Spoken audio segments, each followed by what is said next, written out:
Nah ini sekarang adalah data sekunder ya teman-teman. Jadi di sini itu ada tiga variabel X, Darwa, Roe, dan Per. Kita ingin mencari hubungan dan pengambil terhadap harga saham. Nah, kalau data sekunder seperti yang aku jelaskan sebelumnya, ini hampir sama dengan data primer olahnya. Cuman di data sekunder kita tidak perlu menguji keabsahan data, baik itu validitas atau nominalitas. Namanya aja di asumsi klasiknya ada tambahan yaitu uji autokorelasi. Oke, langsung aja kita praktekin. Ini langsung masuk ke SPSS-nya. Nah, di sini kita import datanya langsung. Nah, ini import Excel-nya. Open ya. Nah, tunggu.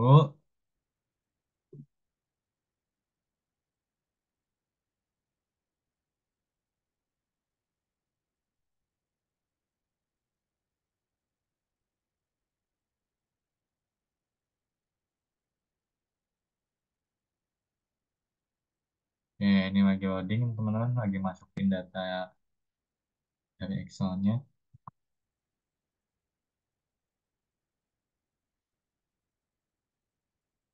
Oke, nah ini bisa kita lihat ya, masih berantakan teman-teman. Karena inilah kekurangannya. Kalau kita import dari Excel langsung biasanya lebih berantakan. Kalau manual ya kekurangannya itu kita perlu effort lebih. Tapi hasilnya lebih rapi. Seperti itu. Nah ini kan udah kita rapihkan. Jangan lupa juga nih desimalnya kita nol kan ya semuanya. Nah, ini nol supaya lebih enak.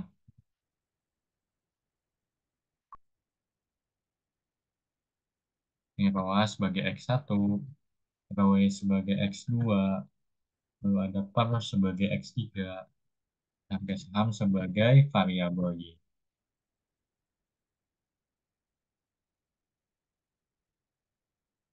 Oke, sebentar ya.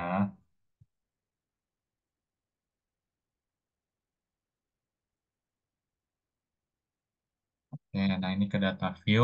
Nah, di sini langsung aja kita langsung uji normalitasnya ya, seperti yang cara sebelumnya. Di sini kita bikin dulu variabel residunya. Ini masukin Y-nya, masukin juga X-nya, masuk ke save. Jangan lupa klik residualnya unstandardized.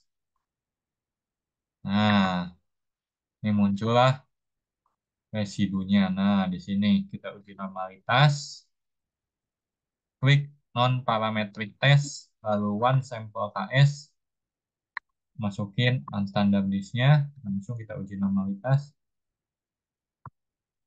Oke, nah ini berarti uji normalitasnya udah bagus ya. 0,200 berarti di atas dari 0,05.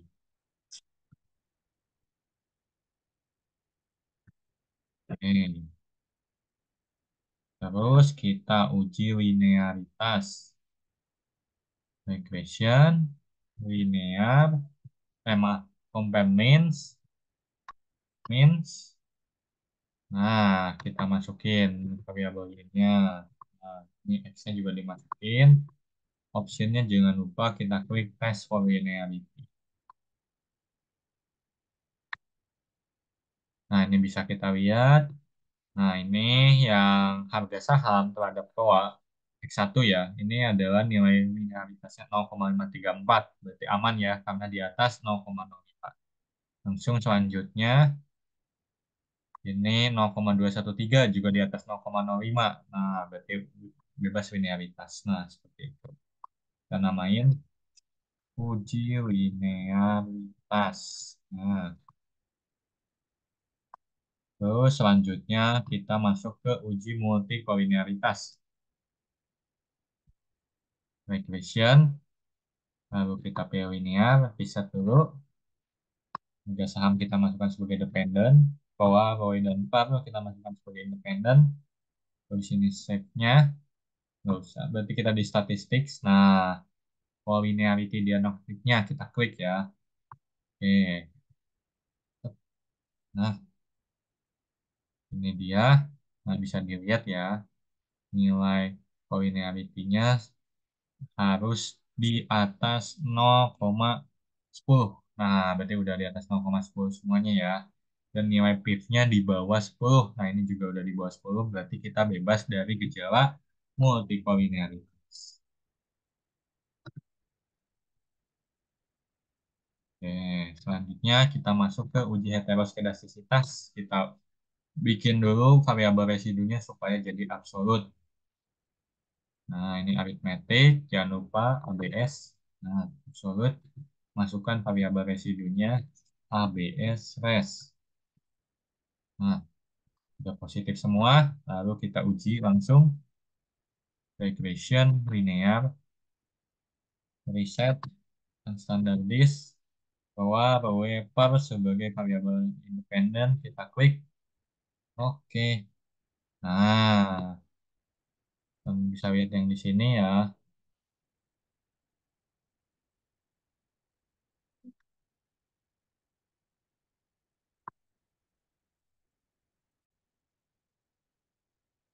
Ya, maaf tadi ada kesalahan. Nah, untuk uji linear heteroskedastisitas, regression, linear, masukin yang ABS res ya. ABS res kita masukin, independennya ini udah masuk, langsung kita uji. Nah, bisa kita lihat ya yang ini 763, 353, dan 768. Berarti di atas 0,05. Berarti udah aman ya, bebas gejala heteroskedastisitas. Nah, terakhir, nah ini yang baru teman-teman uji autokorelasi ya. Autokorelasi. Nah, ini untuk uji autokorelasi di sini kita pakai metodenya Debye-Watson. Nah, ini adalah ketika DW lebih kecil daripada DL, maka terdapat autokorelasi positif. Ketika DW lebih besar daripada DO, tidak terdapat autokorelasi positif. Nah, ini untuk deteksi autokorelasi negatifnya 4 min DW harus lebih besar daripada DU sehingga tidak terdapat gejala autokorelasi negatif. Oke, nah mungkin kita buka tabelnya terlebih dahulu ya teman-teman. Tabel uji autokorelasi. Nah, ini adalah tabel uji autokorelasi ya teman-teman. Nah, K ini adalah banyaknya variabel bebas atau penjelas, tidak termasuk variabel terikat. Nah, untuk N itu banyaknya observasi atau sampel. Oke, di sini variabel bebasnya ada 3, berarti kita pakai yang ini. Di sini sampelnya kita ada 32. Berarti kita perlu tarik koordinat 32. Nah, di sekitar sini ya. Nah, ini dan ini. Oke, langsung kita coba uji autokorelasi. Ini kita klik Analyze, Regression, Linear, Reset terlebih dahulu. Harga saham sebagai independen, bahwa par sebagai independen. Lalu statistiknya kita klik Durbin-Watson. Nah, oke, kita lihat ya.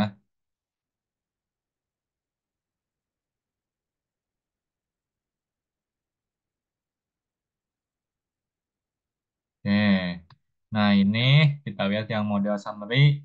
Nilai Durbin-Watsonnya 1,671. Nah, di sini kan dijelaskan bahwa ketika nilai DW lebih besar daripada DU, berarti tidak terdapat autokorelasi positif. Itu yang pertama. Kita cek dulu. DU-nya 1,65, di sini kita 1,67, berarti aman ya. Yang pertama. Yang kedua, ketika 4 min DW sama dengan lebih besar daripada DU. Oke, kita cek lagi. Sebentar.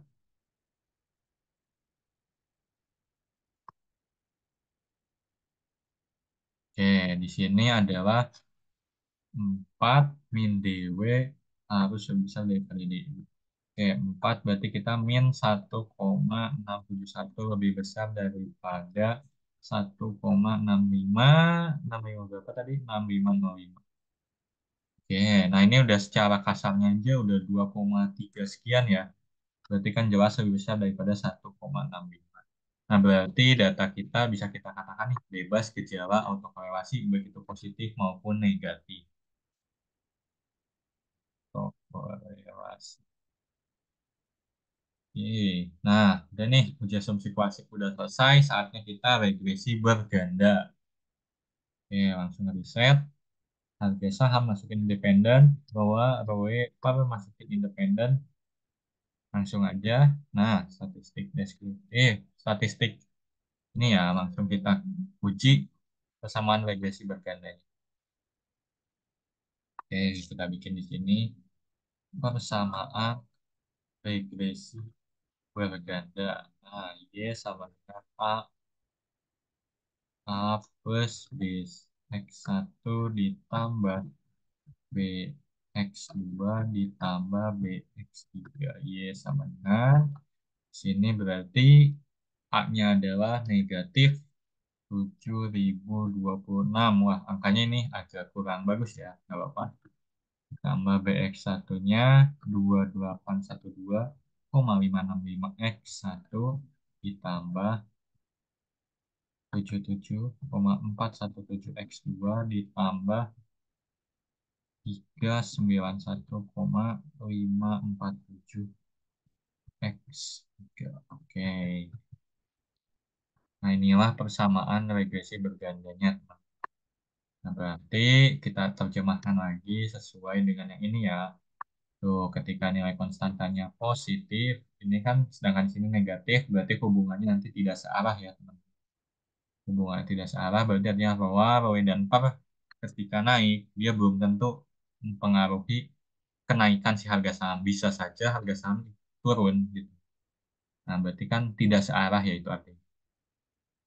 Nah, begitupun yang ini ya teman-teman. Bahwa ya kita ambil satu contoh aja bahwa kalau bahwa di sini kan positif ya untungnya. Nah, karena positif berarti ketika kenaikan 1% itu akan meningkatkan kenaikan 2.812 pada nilai kenaikan saham. Seperti itu. Dan seterusnya ya, begitupun yang X2, X dan X3. Oke, ini adalah persamaan reduksi linear bergandanya. Lalu selanjutnya dari segi uji T. Nah, dari segi uji T, mungkin kita buka tabelnya terlebih dahulu ya. Bentar.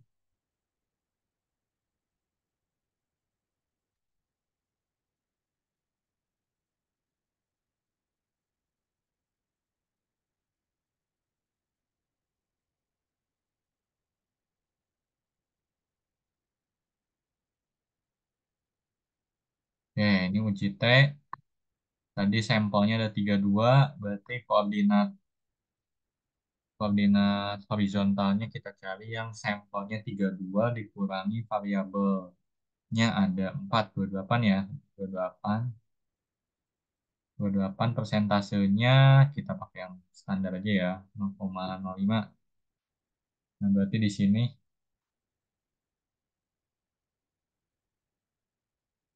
oke, kita hitung harus lebih besar daripada T tabel. Nah, sini ROA aman ya, 3 lebih besar daripada 1,7. Nah, ROE ini lebih kecil, berarti hipotesisnya tidak berpengaruh. Begitupun yang par itu dia berpengaruh karena 4 lebih besar dari 1,7. Secara signifikan pun yang ROA 0,005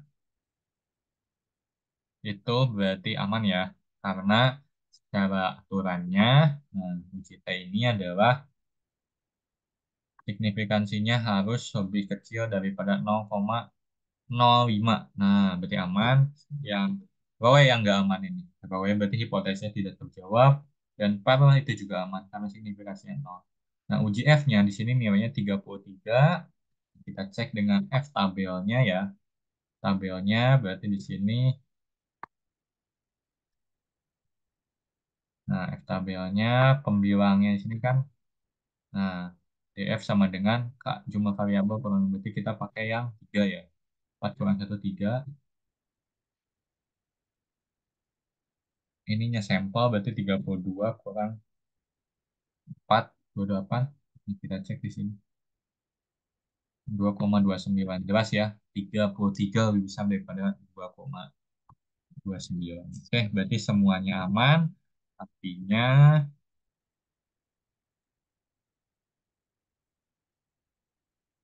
ya, artinya kita aku tulis di notepad-nya ya. Artinya, satu hipotesis ROA terhadap harga saham berpengaruh signifikan. Lalu ROE terhadap harga saham tidak berpengaruh signifikan. Sedangkan per terhadap saham berpengaruh signifikan. Terakhir, secara simultan